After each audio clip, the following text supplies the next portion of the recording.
Okay, here he comes, the outspoken host of the O'Reilly Factor.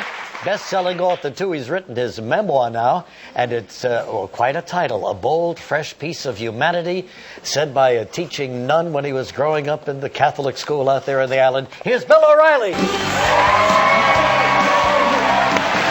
Factor. Hey, Regis, how you doing? Hello.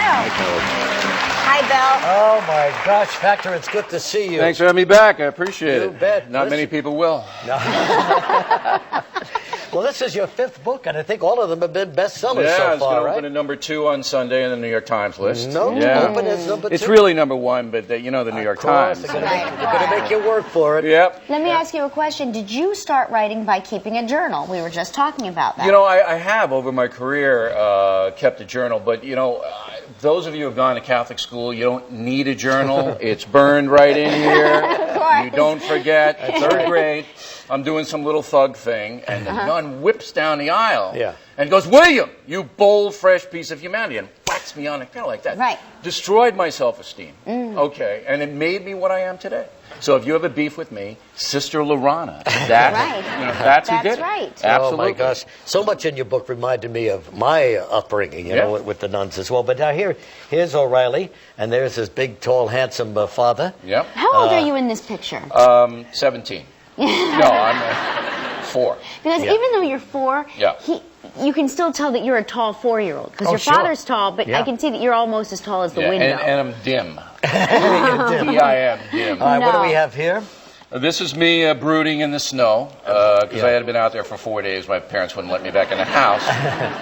Was this a but job that's in you had Levittown. shoveling snow? Yeah, I made some money shoveling snow. When you were 11, did you start doing that? Before global warming, there was snow. Yeah, that's right. That's right. And what do we have here? Yeah, I was teaching high school. Now, what was that like for you? Yeah. Well, Oh, it the wasn't bad ladies for are me, like, but the oh. students, you know, because I was a tough guy. I mean, I was the original Mr. Cotter without the... But you say in the book that you were terrified yourself at the prospect of going in to teach in this high For school. about 10 minutes. Yeah, and then you got over right, it. then I got over it. You So were it's okay. terrified because you thought that that you wouldn't be able to handle it? Wouldn't be able No, to but handle I was the kids? 22 teaching 18-year-olds. Oh, You know, it was like, and it was like Mr. Cotter. This was a tough suburb of Miami, Opa-locka, and they would challenge you. So you had to rise to the occasion. Here you are with your pals. That's you on the end there. Yeah.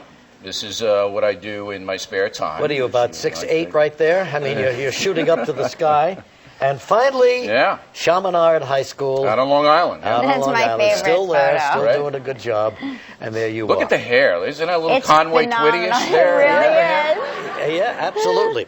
All right, fact, have you been staying in touch with the presidential race? Absolutely. I'm on top of it. Incidentally, you had a good interview with Barack Obama. Thank you. Better than most of the guys who were for him to begin with interview. You know what I'm Well, saying? we want to challenge everybody. That's my job. And you liked him, I think. I do.